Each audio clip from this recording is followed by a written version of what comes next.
don't want any kids. You knew I didn't want any kids. What do you all think about that? My thing is this. Listen, it takes two to tangle. Okay? So, if is she wrong for keeping the baby after he made it clear that he didn't want one? I don't think she is. I don't think she is.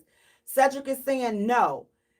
The reason, Cedric, tell me why you answer no, so that the men can understand from a man's point of view why you're saying no. And I'm going to explain from my point of view, from a woman's point of view, why I say no. The reason I say no, she's not wrong, is because they both should have taken the necessary precaution to ensure that a baby was not created when they came together. So it's both of their responsibility. He was not sugarcoating it.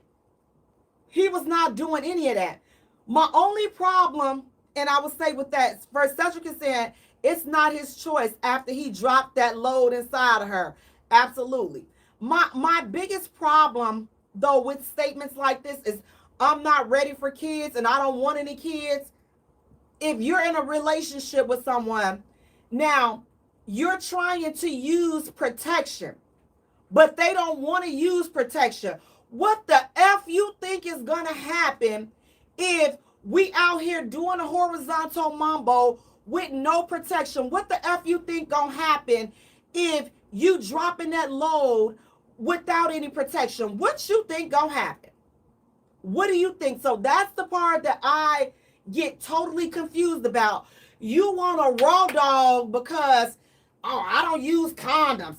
It makes me allergic. But she can't use the pill. So now, then y'all shouldn't be together. Y'all should not be having no type of intimate relations because you don't want to use it. You want, it don't feel the same. But then she get pregnant. You know I ain't want no kids. You know I didn't want no. Bama, how? How can you say you didn't want no kids, but you don't want to use protection because it don't feel the same? But now it feel like you're going to have a baby in 9 months, and now you mad. So you mad because she's saying, you know what? Listen, let's use some protection. I don't use protection. I don't want to do. So you, again, you raw dogging and stroking it all up. You ain't even trying to pull out. And then she pregnant. Now, you trying to trap me. Bama, what? You trapped your own effing self because you went in there and you just blew it up like, and you fall asleep in it. And now you mad because how? So can somebody tell me how does that make sense?